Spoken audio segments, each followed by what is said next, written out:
This paper reads like an MCAT test, with the absolute densest British writing. In old age, we finally see what made the MCAT so hard. It was more about not being familiar with British English and less about the content. The main point is this paper is not a measurement of inflation, but interest earned versus inflation, and the authors found interest earned versus inflation has fallen for the last 800 years. They don't expect interest to ever outpace inflation again. It was also written by the Bank of England, the British version of Trump's re-election fund, the Federal Reserve. They omit all cases of hyperinflation and heavily massage the data, as central banks do, which presents even more optimistic interest rates than reality. The traditional view that increasing productivity over 800 years led to deflation doesn't apply to real interest rates the way it does to absolute interest rates. Absolute interest rates drop because of rising efficiency.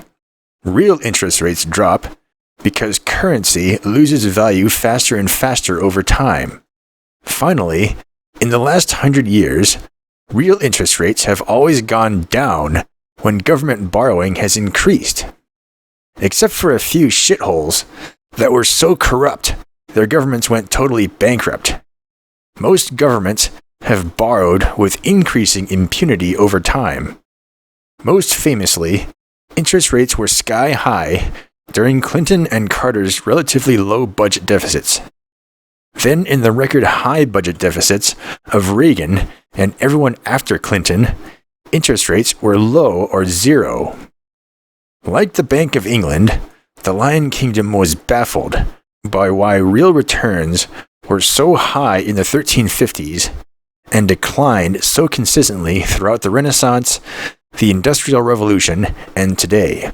Schools have taught us that if technology advances, the chance of a speculative asset paying more than a bond increases.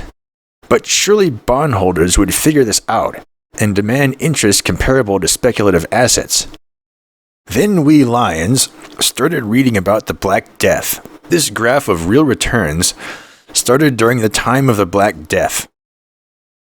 The graph shows a brief but sharp downward spike before the Black Death, followed by the highest returns ever recorded in history immediately after the Black Death removed half the world population.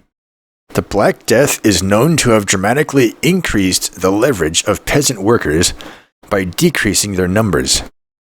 Who buys most of the bonds in today's world because they can't afford to lose on a speculative asset? It's the peasant workers, or the bottom 99%. Making money in speculative assets tends to require large amounts of wealth to buffer losses. It tends to require having connections and influence required to access inside trading information, access to stock options, and this tends to favor members of the top 1%.